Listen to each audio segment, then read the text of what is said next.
There are several things I really like about the museum, and one I think of the most important reasons is the way we engage with students.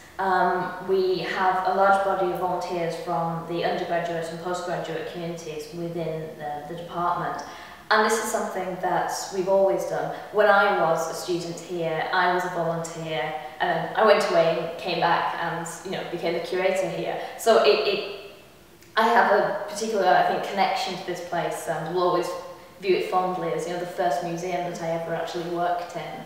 And yes, it's important to us to continue this tradition and make sure that our current students also get experience in the museum sector, which is not always the easiest thing to do. But another reason is the nature of our collections. We're not a huge museum. We've maybe got about 20,000 objects. But what we do have, the majority of it comes from an excavated context, excavated by John Garstang himself, who we're named after. And this means that we know more about the individual objects and about the sites they come from. You can tell so much more about an object if you know that kind of information. If it's just bought on the art market, it might be a beautiful piece, but there's a lot of information that's lost.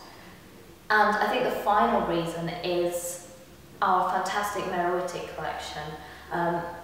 The Meroitic collection comes from a site called Meroe, which was the capital city of a Sudanese kingdom, and it was excavated by John Garstang. In fact, he actually named his daughter Meroe in honour of the city.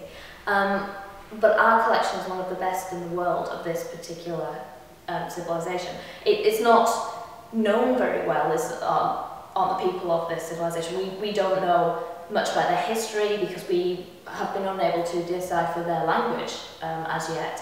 So I think it's a fascinating collection of material, and the research we're starting to do on this material we can make public and hopefully get more people interested in this very unknown topic. So I have really vivid memories of the museum before it was in the current space it's in. When I came to Liverpool for my interview for my undergraduate degree, I can remember being shown around this little room with lots of objects in and just being amazed by what was here and what was just in the little department. And then it's always been a part of my university life after that. And now I'm lucky enough as a PhD student to be working with the material and to work here as a professional.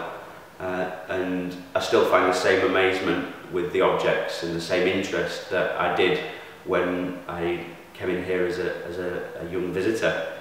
So the cultures that are represented here are so varied and so wide, and the material is so exciting.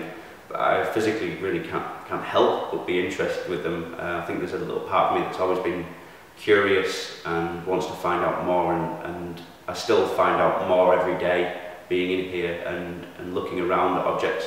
You can look at the same object 10 or 100 times and still find out something new about it, and with the museum here it just provides such a great opportunity for that sort of discovery and that sort of attachment to the objects as well.